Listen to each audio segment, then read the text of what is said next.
Halo sahabat Smart.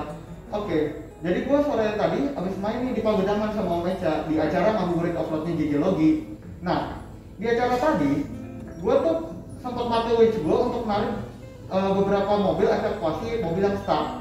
Cuman kok gue merasanya winch gue ini kurang serp ya. Makanya gue mampir nih ke rumah Om Eca buat ngebahas ini winch. Menurut Om Eca, winch gue udah sesuai belum sih sama mobil gue ini? Sebelum kita bahas Winston ya, Yes, kita perlu tahu dulu nih mobil lu Land Rover Discovery 1 ya, Discovery 1 ya? Iya, Discovery 1. Discovery 1 ya? Discovery 1 itu beratnya berapa sih? Kira-kira aja ya? Disco 1 itu kalau nggak salah di teknisnya tuh sekitar 2,1 ton. Cuman kan ini mobil gue itu udah ditambah roll cage, ada luar dalam, mungkin nambah sekitar 2,2-2,3 ton lah. 2,2an ya? 2,2 ton ya kira-kira? Iya. Jadi gini, sebenarnya sebelum kita pakai ya, jadi sebelum kita beli, sebelum kita pasang, sebelum kita pakai di offroad, sebenarnya gue udah rangkum nih ada 4 hal yang harus kita perhatiin nih. Yang pertama itu mengenai tonase si winch, terus kemudian yang kedua mengenai kelistrikannya, yang ketiga mengenai dudukannya, dan yang terakhir mengenai posisi pemasangannya. Jadi 4 hal itu yang harus kita perhatiin bahkan sebelum kita pasang, sebelum kita pakai di medan offroad. Nah, 4 hal itu gimana aja sih Om? Mulai dari tonasenya itu gimana tuh? Jadi gini, kalau lo lihat di winch itu kan ada kadang-kadang ada tulisan tuh 9.000 lbs, 12.000 lbs, Iya, gitu ya. iya. Nah, banyak yang orang nggak ngerti itu sebenarnya itu apa sih kode itu. Nah itu, sama. Maksudnya apa itu? lbs itu sebenarnya sama dengan pound. Nah, pound itu 1 pound, kalau nggak salah kan 0,45 kilo ya, Iya, 0,45 kilo, sekitar segitu ya. Berarti kalau di sini tulisannya katakanlah ini 9.000 nih punya lo nih, Ya, 9.000 lbs, itu berarti ekivalen ke kilogramnya itu sekitar 4.000, 4.090 atau 4.080. sekitar 4.090-an ya? Ya, 4.090 atau 4.080 berapa gitu kilogram lah. Ya, sekitar segitu.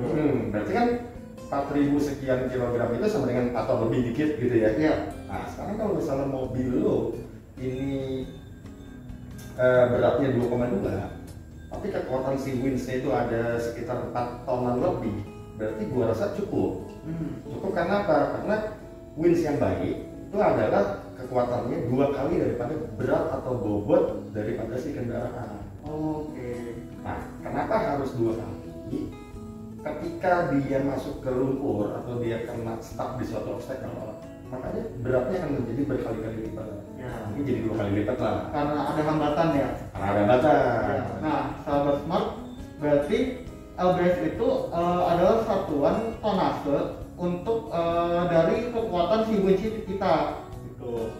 Dan sebaiknya angka di LBS itu adalah 2 kali dari beban kendaraan kita. Ya, betul. Betul ya? Gitu. Nah, yang kedua kan tadi mengenai electrical ya. Nah iya, electrical tuh. Nah, electrical gini ya.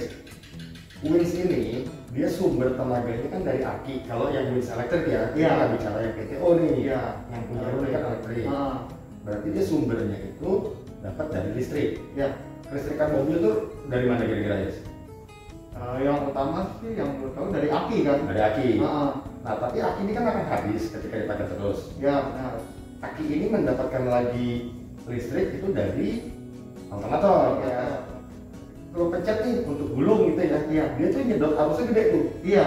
Ketika nyedot arusnya gede, dia kan ngambil dari aki. Iya.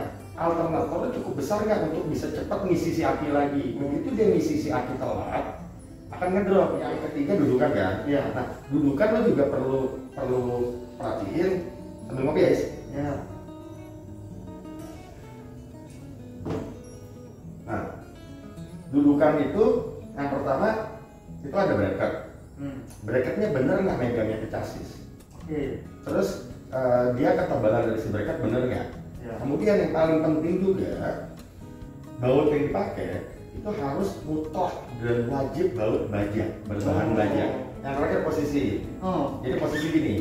Nah ini nentuin banget juga nih, nentuin banget bagaimana kita bisa lolos dari suatu rintangan atau obstacle. Nah dia posisinya yang benar adalah dia harus di atas dari chassis.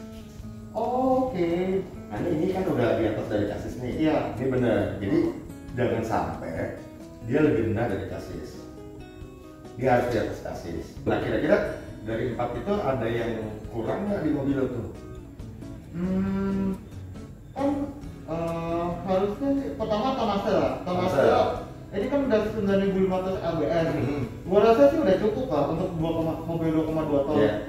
Kemudian untuk electrical aki udah double dan alternator itu udah di-upgrade. Jadi harusnya pengisiannya tuh udah cukup untuk mengisi ulang akinya. Dudukannya sih harusnya udah benar dan baut yang gua pakai sih udah sesuai ya, baut baja. Nah, yang terakhir nih untuk posisi kan udah di atas chassis ya. Seharusnya sih udah semua sih Om. Nah, mungkin gini. Yang lo tarik mobil berat nggak? Nah, waktu lo nge-recovery mobil yang cukup berat nggak? Nah, sekarang kita perlu hitung juga mobil yang lo tarik.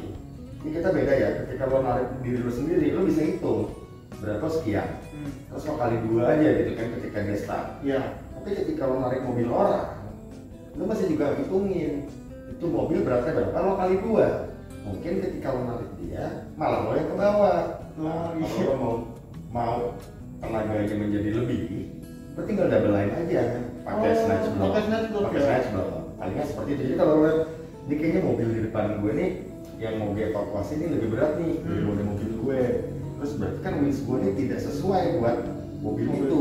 Ya udah double line aja. Apalagi dia udah stuck yang terlalu dalam. Kayaknya tadi itu kan yang di lumpur itu ya? Iya. Yang ke arah bambu itu kan? Iya, yang di lumpur sana ke arah bambu. Nah itu gue juga ngeliat dari bobot mobilnya juga kayaknya udah terlalu banyak aksesoris, jadi kayaknya agak berat.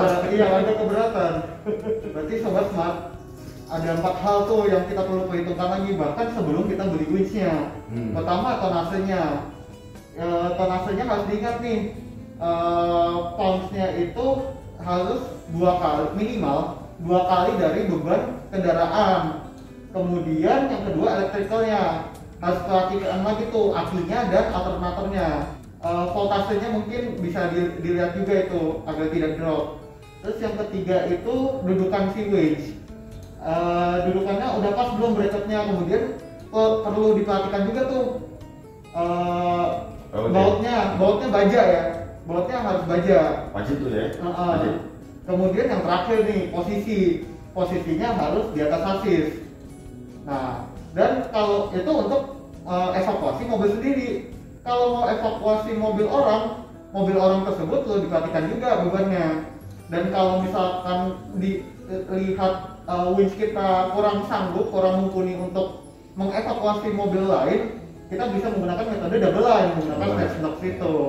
Oke. Nah, jadi gitu sahabat smart, kira-kira bahasan kita tentang winch ini. Seru kan? Om Eca, makasih ya ngobrol-ngobrolnya udah boleh mampir. Thank you juga. Sama mohon maaf jadi ngotorin namanya. Tenang, nanti gue bantu bersihin kok. Janji ya? Iya, kalau. Nah, nggak apa-apa. Oh iya, sama gue mau ngingetin nih, nanti 20 Juni akan ada malam penghargaan Smart Offroading Award. Nah, untuk detailnya stay tune ya di IG-nya Smart Offroading. Safety should be fun. Be smart, smart offroading.